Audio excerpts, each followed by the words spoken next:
Jérôme Fernandez, bonjour. Bonjour. Bien, vous venez de sortir aux éditions Ulysse un conte qui se prénomme Bernard. Est-ce que vous pouvez nous parler de votre début d'auteur et d'écrivain ? Alors c'est venu très tôt, déjà parce que j'ai bercé très tôt dans une famille d'artistes, mon père étant artiste lui-même, musicien et chanteur, mon grand-père pareil. Donc très tôt j'ai baigné là-dedans et arrivé donc en classe de CM2, nous partions donc avec toute la classe en classe verte. Et dans cette classe verte, j'ai eu cette idée pour la kermesse de fin de vacances d'écrire une chanson qui a été ensuite composée et interprétée par un groupe local, breton. C'est devenu un petit peu le tube de nos vacances, mais également qui était passé sur Radio Montluçon Bourbonnais, donc la ville d'où je viens. Bien, Bernard est un conte destiné aux enfants, mais c'est aussi destiné à tout le monde. J'imagine qu'il y a des sujets qui vous tiennent à cœur dedans.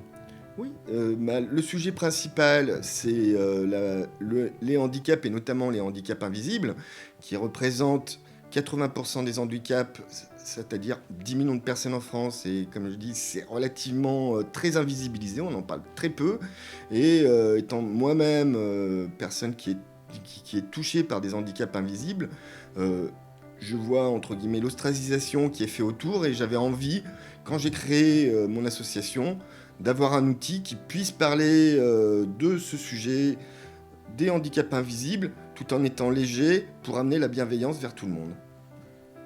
Alors j'imagine que l'écriture d'un conte révèle quelques difficultés. Comment vous les avez surmontées ? Les difficultés principales, je les ai facilement surmontées parce que